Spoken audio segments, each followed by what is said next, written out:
তো আজকে আমি ট্রেড নিয়েছিলাম কল সাইডের ট্রেড আমার খুব ভালো গিয়েছিল। এর আগেও আমি একটা ট্রেড নিয়েছিলাম ছোট, তো ওটা এসএল হিট হয়েছিল।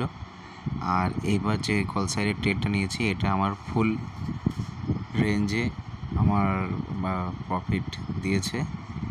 20 পয়েন্টের আমার টার্গেট ছিল, আর টার্গেট আমার হিট হয়েছে। মার্কেট অনেক ভলোটাইল ছিল, তো তাই টার্গেট আমার 3 মিনিটের মধ্যে আমার টার্গেট হিট হয়েছে। আর ট্রেড আজকে আমি আর করব না, এই ট্রেডটাই ছিল আমার লাস্ট ট্রেড। এরপর নেক্সট ট্রেড পরের দিন করব। তো আশা করি আমার ভিডিওগুলো তোমাদের ভালো লেগে থাকে, অবশ্যই দেখবেন ভিডিওগুলো। আর আমি কোন স্ট্র্যাটেজি ইউজ করি তোমরা যদি জানতে চাও তো অবশ্যই আমাকে কমেন্টে জানাবেন।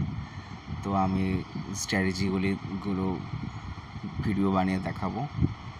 তো আশা করি ভিডিওগুলো তোমাদের ভালো লেগে থাকে। তো ভালো লাগলে অবশ্যই লাইক সাবস্ক্রাইব করবেন। ধন্যবাদ।